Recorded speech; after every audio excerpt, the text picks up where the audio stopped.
Welcome back to RadOnc Smart Review Physics Edition. Great to be here. Today, we're really getting into something absolutely fundamental.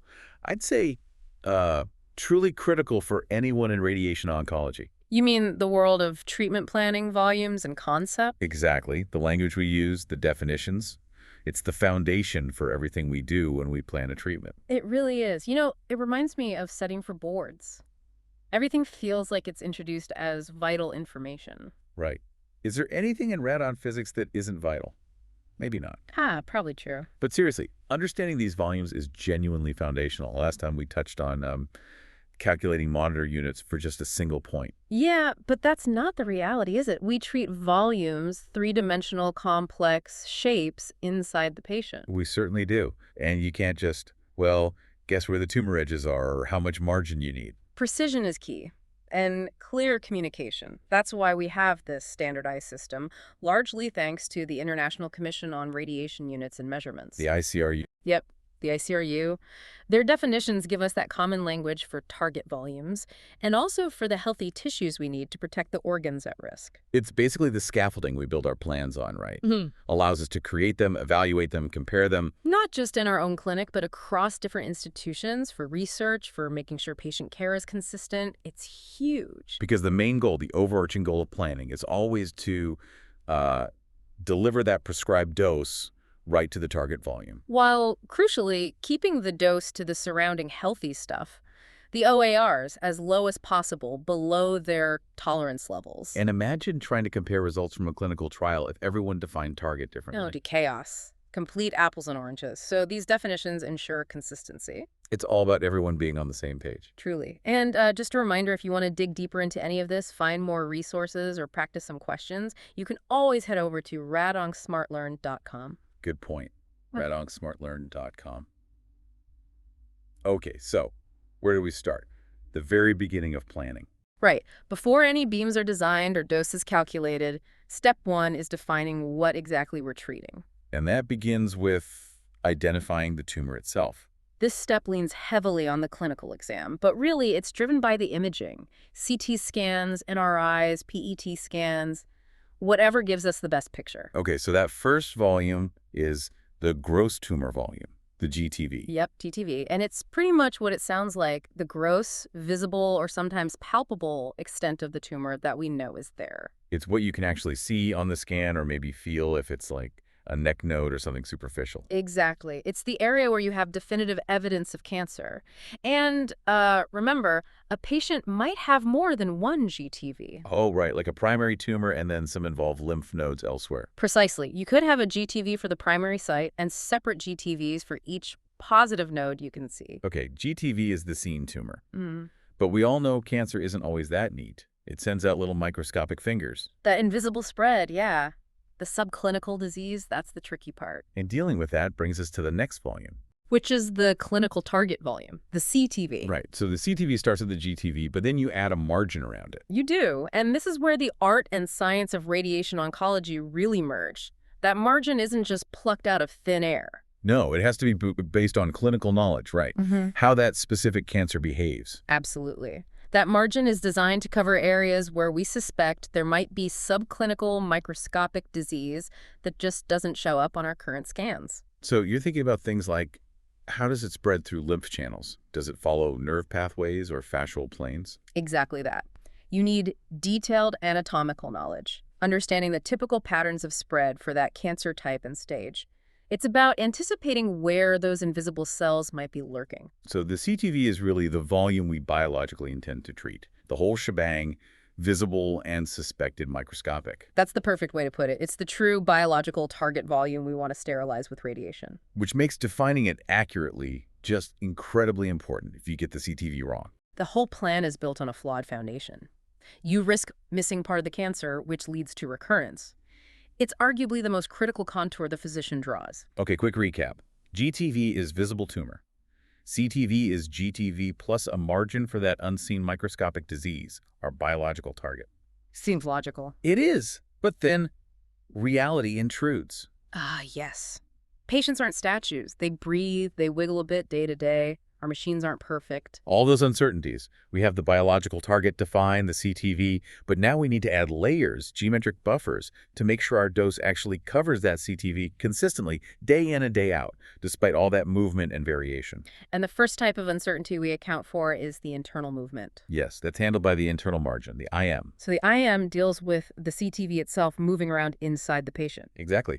Relative to, say, the patient's bony anatomy, which we might use for setup. Like a lung tumor moving up and down with breathing. That's the classic example.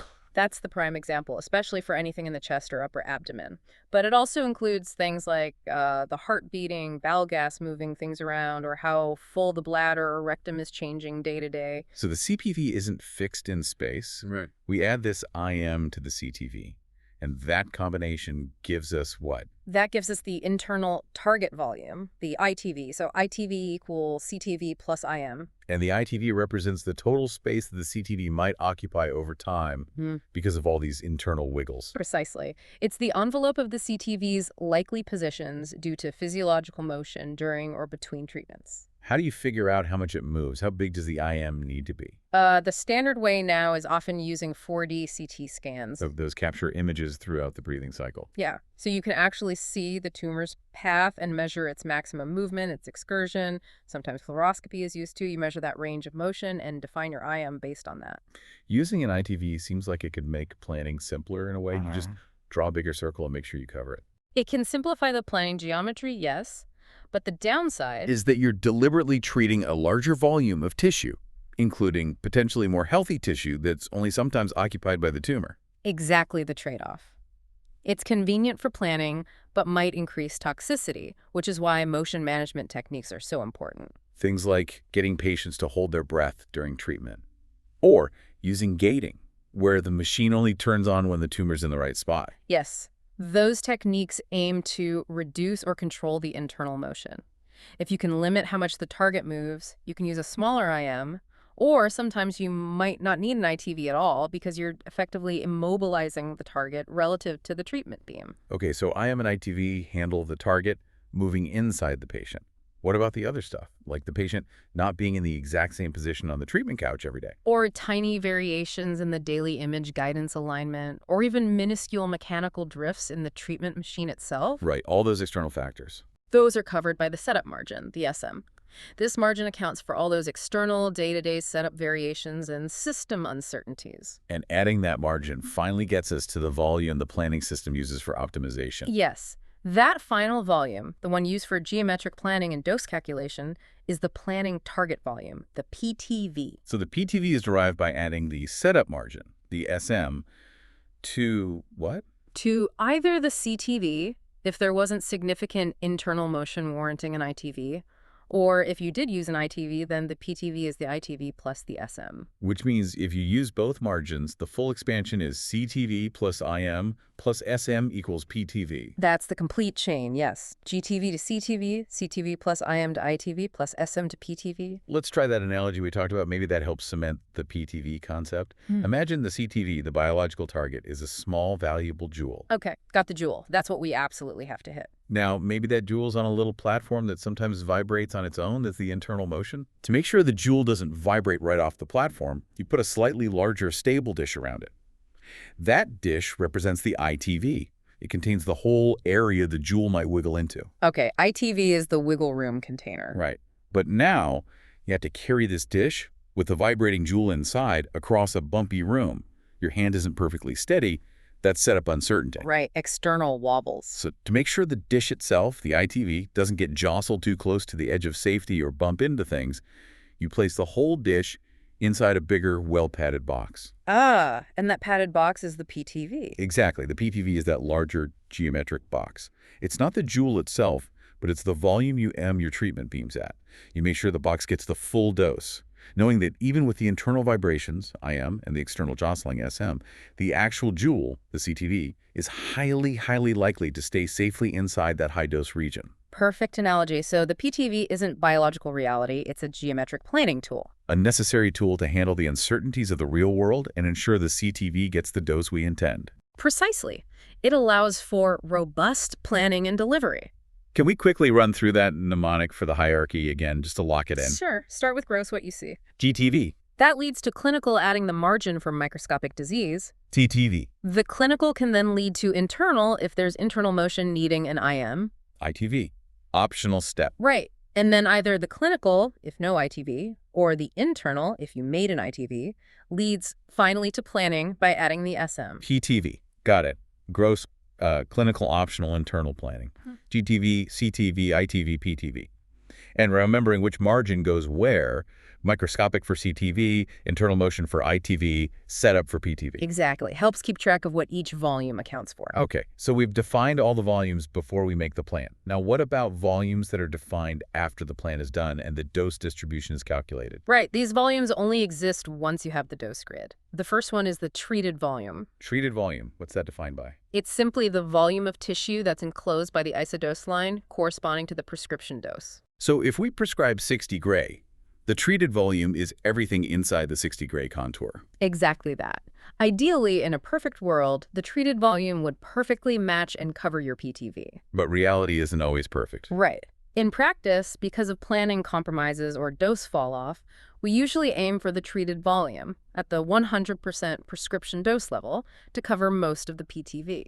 A very common goal is something like, say, at least 95% of the PTV volume gets 100% of the prescribed dose. Okay, so the treated volume is linked to the prescription dose.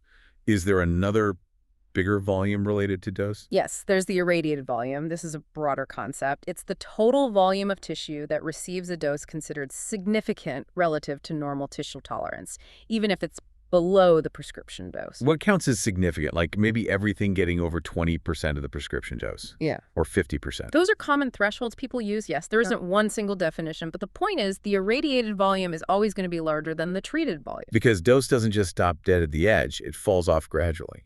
Exactly. It represents the entire dose bath. The low and intermediate dose spill outside the target. A major goal of modern treatment planning, like with IMRT or VMAT, is to minimize this irradiated volume, keep that low-dose bath as small as possible while still hitting the PTV and sparing critical nearby structures. Makes sense. Hit the target, spare the rest. Which brings us neatly to the sparing part, protecting the healthy tissues. The other absolutely critical half of the equation, organs at risk. OARs. These are the normal healthy tissues or organs whose sensitivity to radiation dose limits how high we can push the dose to the nearby tumor, right? Precisely. Their tolerance dictates the constraints on our plan, and the list depends entirely on where we're treating. Spinal cord, brainstem, optic nerves for head and neck. Heart, lungs, esophagus, and the chest. Kidneys, liver, bowel, bladder, rectum, and the abdomen and pelvis. The list goes on. It does. And just like the target, these OARs aren't necessarily fixed perfectly in place either. They can move internally or shift relative to our setup marks day to day. They can. Yeah. And for certain OARs, especially ones that are really sensitive or where a small overdose could be catastrophic. We might add a margin to them for planning too. Exactly. That leads to the concept of the planning organ at risk volume, or PRV. CRV, so it's the OAR contour plus a margin. Similar idea to the PTV for the target. Very similar concept, yes. The PRV margin accounts for uncertainties in the OAR's position or shape due to internal motion or setup variations. So the goal of using a PRV is to build in a safety buffer. You plan to keep the dose below the limit in the PRV, giving you higher confidence that the actual OAR stays safe even if it moves a bit. That's exactly the rationale. It adds robustness. It's especially important for what we call serially organized organs. Like the spinal cord. The classic example. For organs like the spinal cord, optic nerves, or brainstem, exceeding the dose tolerance in even a very small segment can lead to devastating functional loss. Planning to a PRV provides an extra layer of certainty that the true organ dose remains within safe limits. Okay, we touched on imaging earlier for GTB, CTV, CT, MRI, PET, and for internal motion, 4D CT, fluoro. Anything else crucial about the workup? Just really reinforcing how critical, high-quality, appropriate imaging is. You simply cannot define these volumes accurately or assess motion reliably without good scans. It's the bedrock. Everything flows from the quality of that initial imaging dataset.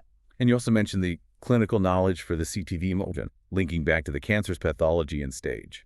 Right. We're not diving deep into staging systems today, but it's vital to remember that the physician deciding on that CTD margin size is integrating knowledge of the specific cancer type, its grade, its known patterns of spread, often informed by the overall stage. The Yeah. pathology really drives that biological target definition. Okay, fantastic. We've defined all these volumes. We understand the margins. We've run the plan through the computer. Now, how do we know if it's a good plan? And how do we talk about it consistently? This is where those ICRU reporting guidelines become absolutely essential again. They help with consistency in prescribing and reporting dose. That's one major goal, yes. The other is guiding us to achieve a reasonably uniform dose distribution within the PTV itself, avoiding really hot or really cold spots inside the target volume. Older reports like ICRU 50 focus more on single-point doses, right? Yes, like prescribing to the isocenter. But modern 3D planning with IMRT VMAT, we create these complex, sculpted dose distributions.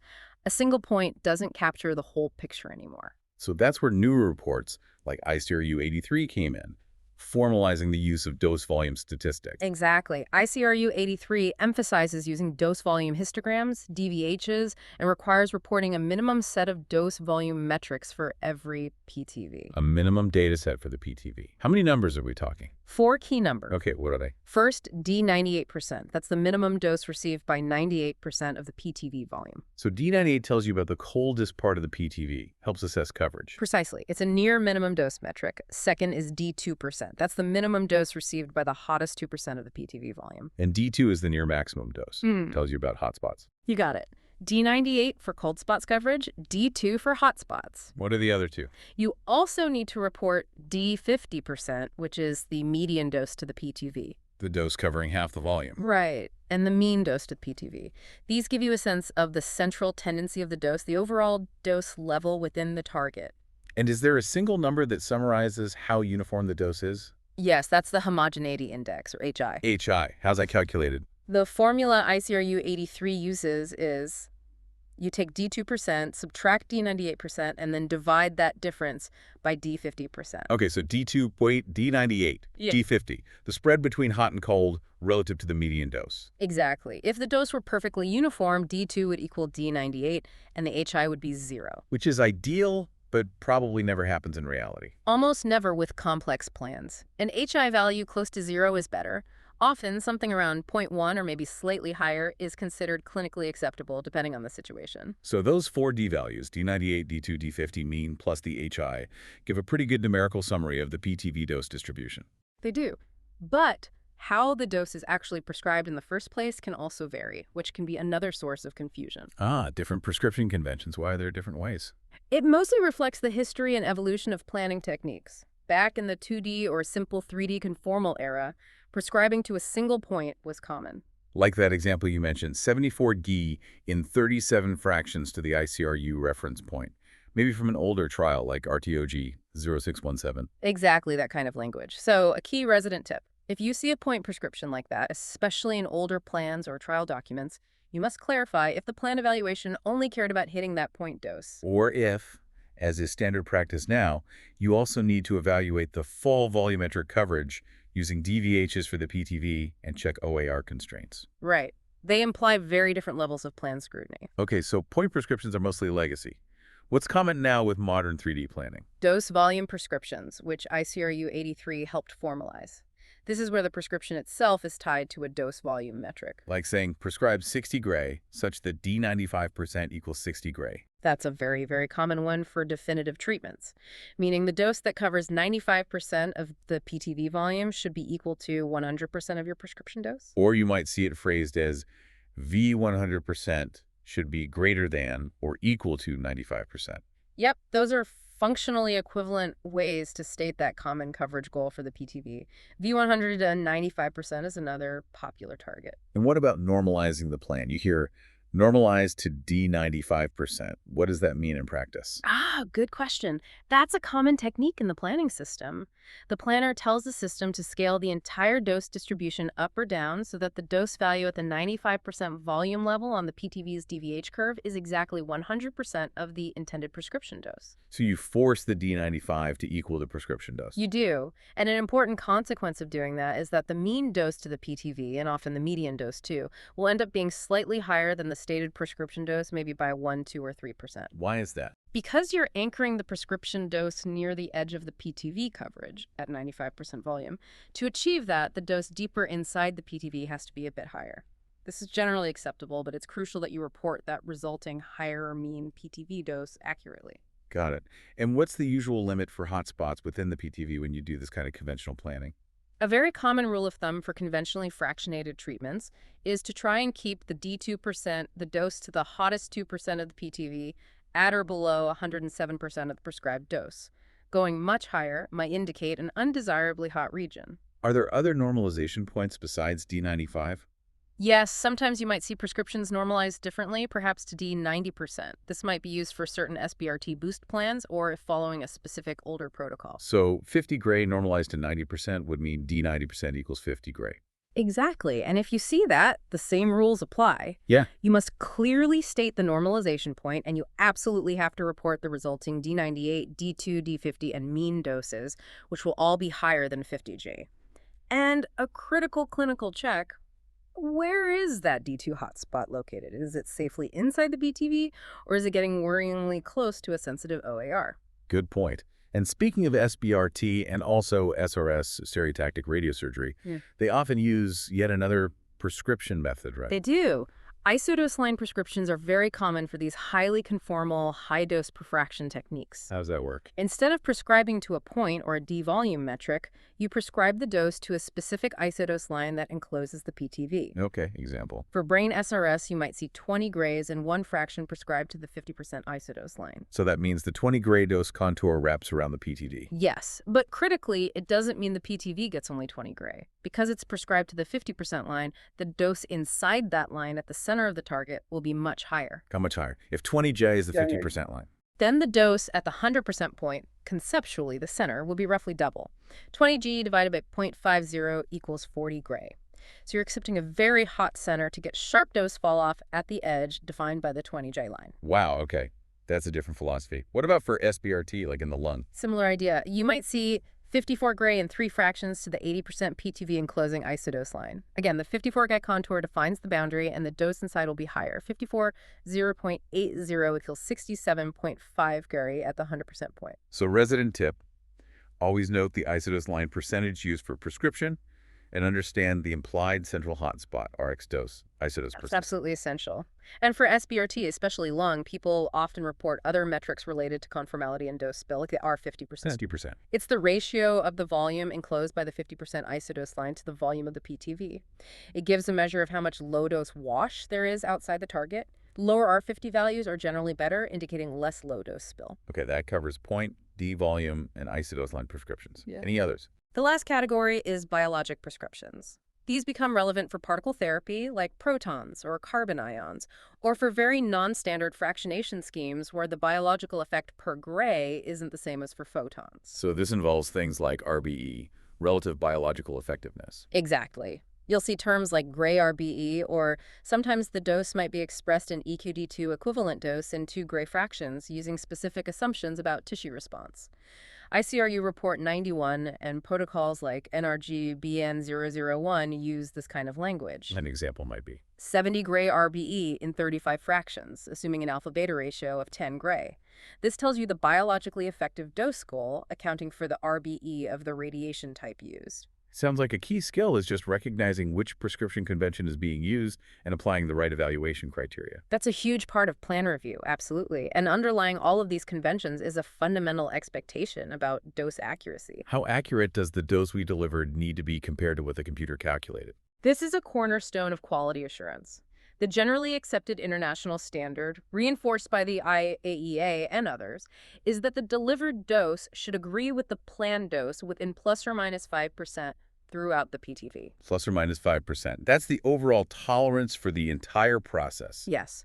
From initial scan and contouring, through planning calculations to machine calibration and final delivery on the couch, the end result in the patient needs to be within that 5% window of the intended dose for the target volume. Okay, let's circle back to evaluating those dose constraints, especially for OARs. We know about DVHs and PTV metrics like D98, D2. How does the DVH language apply to OARs? It applies directly. For OARs, constraints are typically expressed using DVH parameters too. You'll see limits like Dmax, maximum point dose. Or dose to a small volume, like you mentioned before, Yeah. D 0.03 cc, D.1 cc. Exactly. Those small volume maximums are common, especially for critical structures where a tiny hotspot matters. Or constraints might be based on the volume receiving a certain dose, like V20G for lung. Why the focus on tiny volumes like D 0.1 cc for some OARs? It comes back to that idea of serial organs, which we'll formalize in a sec. For something like the spinal cord, even a very short segment receiving too much dose can cause paralysis. So guidelines like those from APM Task Group 101 for SBRT set limits like, say, the maximum dose to any 0.35 cubic centimeter volume of the cord, D0.35 cc, must be below 14 G in a certain fractionation. It's about tightly controlling the peak dose anywhere along that critical structure. Got it. And besides dose limits, are there metrics for how well the dose conforms to the PTV shape? Yes, conformity indices, CI, measure that. For SRS-SBRT, the Paddock Conformity Index is frequently used. A higher value, like a Paddock CI equals 0.9, indicates that the volume receiving the prescription dose closely matches the shape and size of the PTV, with minimal irradiation of surrounding normal tissue at that high dose level. And we already discussed the homogeneity index, HI, for uniformity inside the PTV. Right, aiming for close to 0, maybe around 0.1 being acceptable. Now let's really focus on that critical distinction for OAR constraints. Serial versus parallel organs. You said this was fundamental. Absolutely fundamental for interpreting constraints in DVHs correctly. Think of serial organs structurally. Like a chain, if you break one link, the whole chain fails. So damage above tolerance, in even a small part, can cause complete or catastrophic loss of function. Exactly. The classic examples are the spinal cord, the brainstem, the optic nerves, and chiasm. Function depends on the integrity of the entire pathway. So for serial organs, the dose constraints must focus on limiting the dose to the weakest link, limiting the maximum dose. Precisely. That's why you see Dmax constraints or dose limits applied to very small volumes, like D0.1 cc to D0.35 cc. You have to protect every segment from exceeding tolerance. Okay, and parallel organs, how are they different? Think of parallel organs like a bundle of cables or a sponge. They have many functional subunits working in parallel. You can lose some subunits, damage some cables, but the organ as a whole can often continue to function, maybe just at a reduced capacity, as long as enough healthy subunits remain intact. Examples being? Lungs, liver, kidneys, parotid glands. So for parallel organs, the constraints are less about tiny hotspots and more about the overall dose burden, limiting the volume that gets a significant dose or the average dose. Exactly. That's why you see constraints like V-dose. For example, lung V20 Ji equals 35%. Or mean dose, mean lung dose equals 20 Ji. These come from guidelines like Quantec. You're limiting the total fraction of the organ that receives a dose high enough to impair its function. This completely changes how you look at a DVH curve for an OAR, doesn't it? Hmm. For a serial organ constraint like Dmax, you're looking at the far upper left corner of the curve, highest dose, smallest volume. Right. But for a parallel organ constraint like V20G, you're looking further down the curve at the volume percentage corresponding to 20 Ji. Or for mean dose, you're looking at the average value. Excellent way to visualize it. Serial, top left of DVH, parallel, middle, or volume axis. And you mentioned standardized structure names before. That's important for OARs too. Critically important. AAPM Task Group 263 provides recommendations for standardized naming. Calling the spinal cord, or its PRV, spinal cord PRV, ensures everyone knows exactly what structure is being referred to. Avoids confusion from informal names like cord or cord plus 5 millimeter. Absolutely. Cord could be ambiguous, and cord plus 5 millimeter isn't a standard structure, and the definition might vary. Using standardized names is crucial for safety, clarity, sharing data, and comparing results across different centers or trials. Just to be clear, that overall plan accuracy goal of plus minus 5% we talked about is different from the tolerances we check on the machine daily or monthly, right? Yes, very different concepts. Machine QA, guided by reports like TG142, checks the Linux output consistency, mechanical accuracy, etc.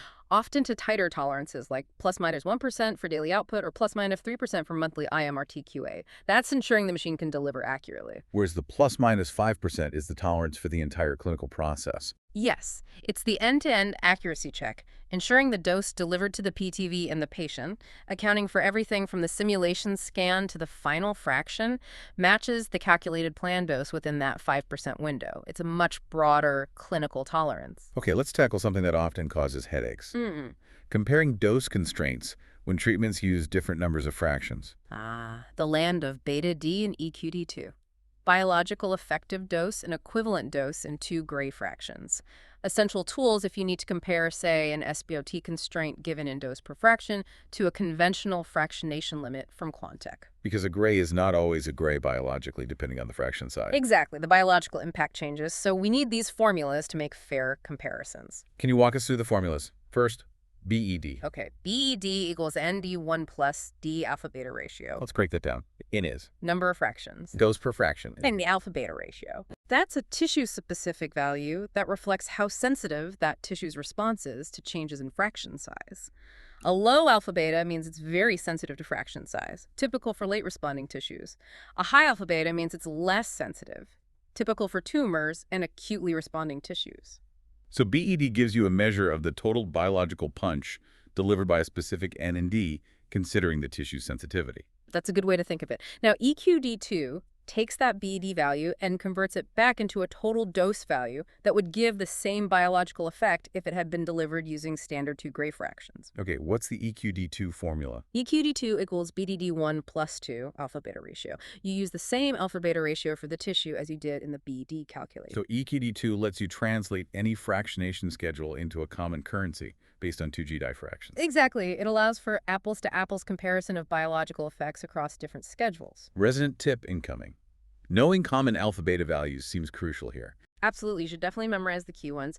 Alpha beta is around 2D for most late-responding normal tissues, think spinal cord, brainstem, optic nerves, lung for late effects like fibrosis. Okay, low alpha-beta for late effects. Around 3G is often used for the kidney, and around 10G is typical for most tumors and for acutely responding normal tissues like skin and mucosa. Alpha-beta 10 for tumors and acute effects. Got it. So back to that SBRT example. Maybe a constraint says spinal cord dose must be less than 13G in 1 fraction.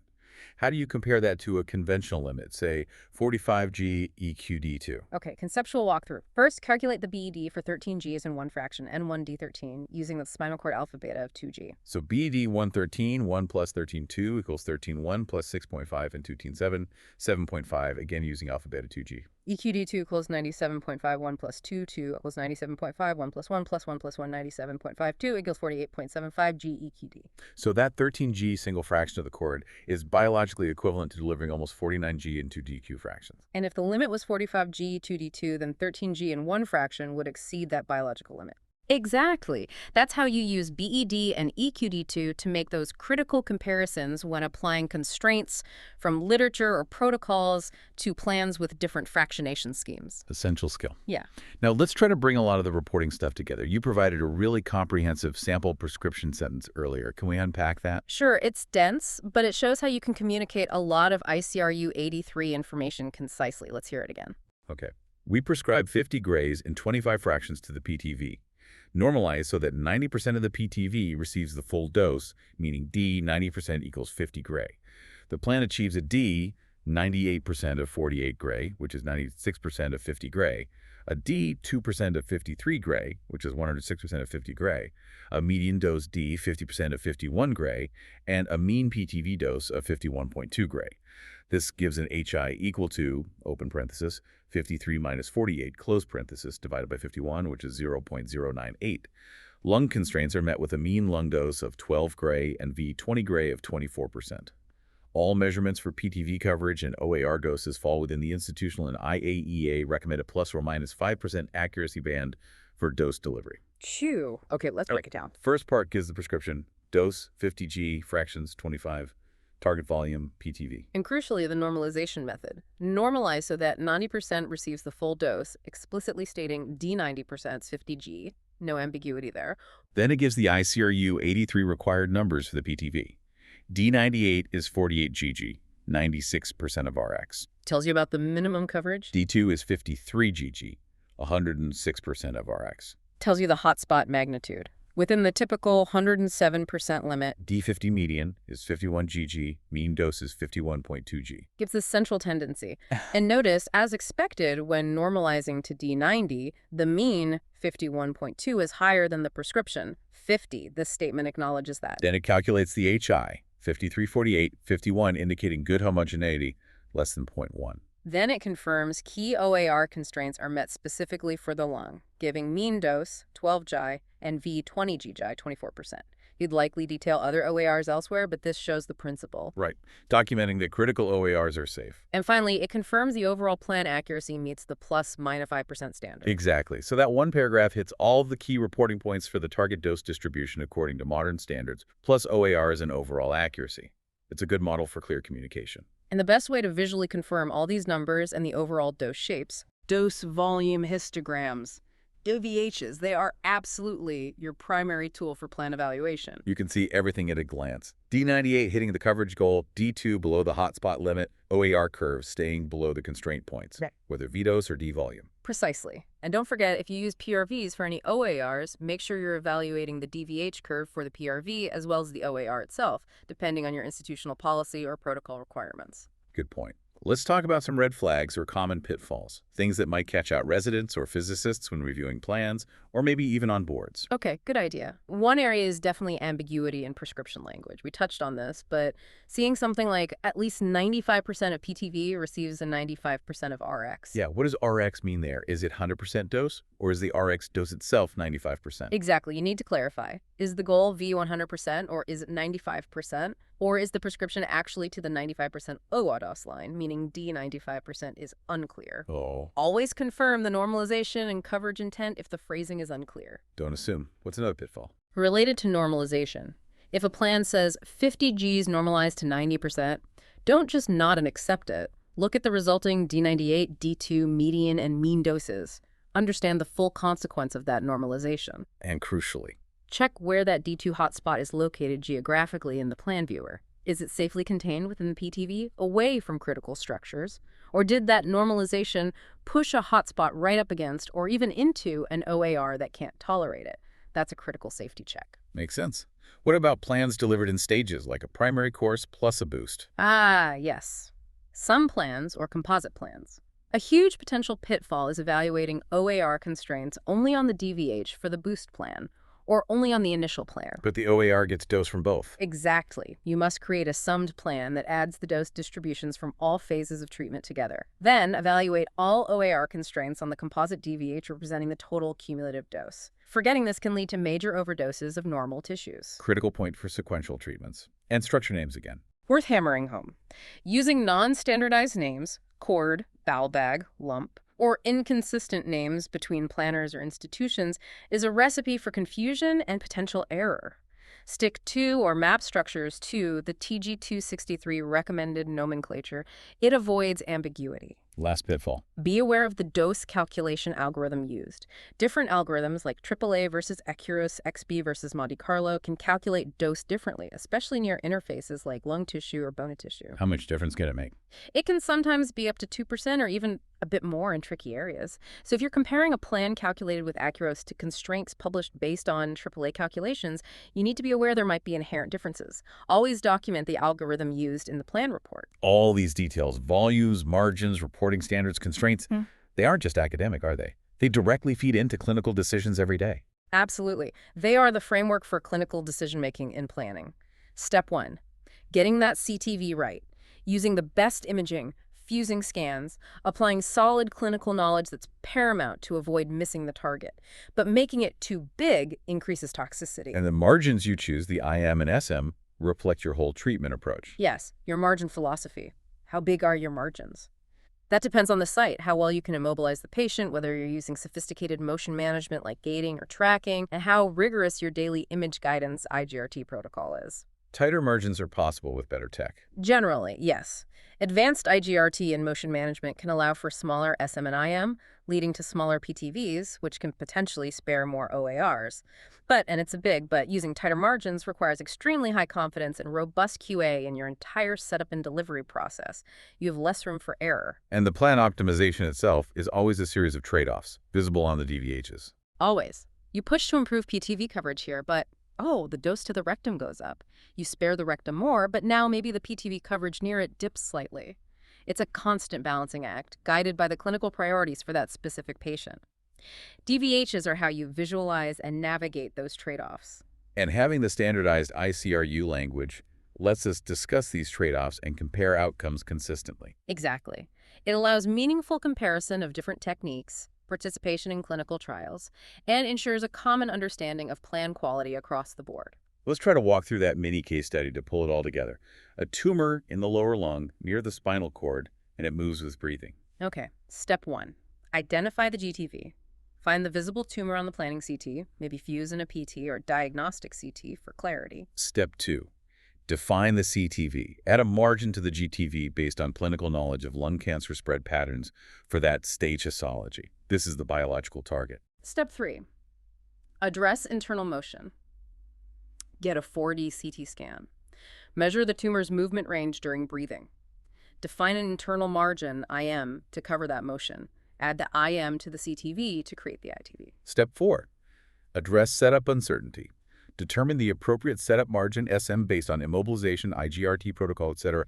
Add the SM to the ITV to create the PTV. This PTV is what will optimize the dose to. Step 5. Identify OARs. The spinal cord is right there, definitely an OAR. Lungs, heart, esophagus too. Step 6. Consider PRVs. For the spinal cord, given its sensitivity and proximity and potential movement setup uncertainty relative to the tumor, we'd almost certainly contour the cord and add a margin to create a spinal cord PRV for planning constraint evaluation. Step 7.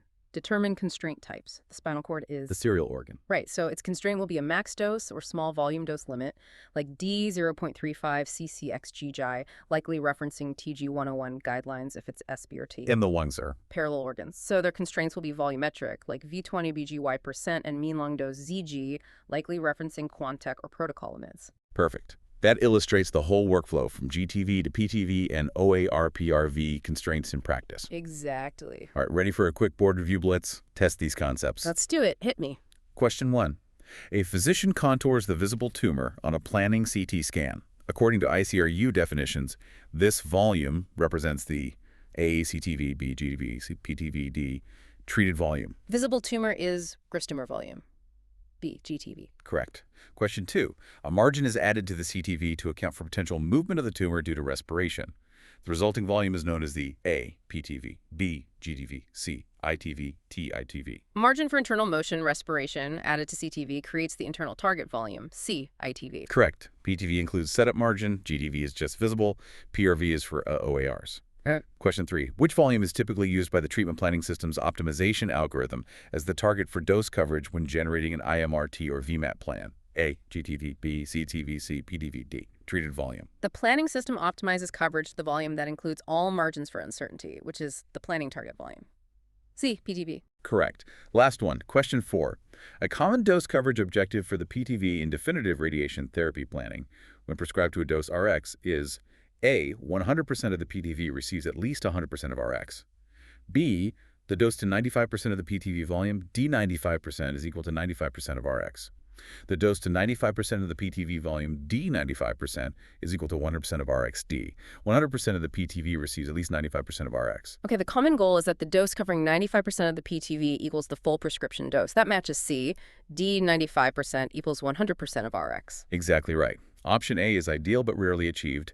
B is underdosing. D describes V 95%, but C is the standard D volume objective. Well done. While the continuous improvements in technology are pushing the boundaries, better IGRT like cone beam CT or MR-Linacs gives us more confidence in daily patient setup. And more sophisticated ways to manage motion, like real-time tracking. Exactly. Plus, more accurate dose calculation algorithms like Monte Carlo are becoming more widespread, All of this together potentially allows us to shrink those margins, the SM and maybe even the IM. leading to smaller PTVs. That's the hope and the trend in many areas.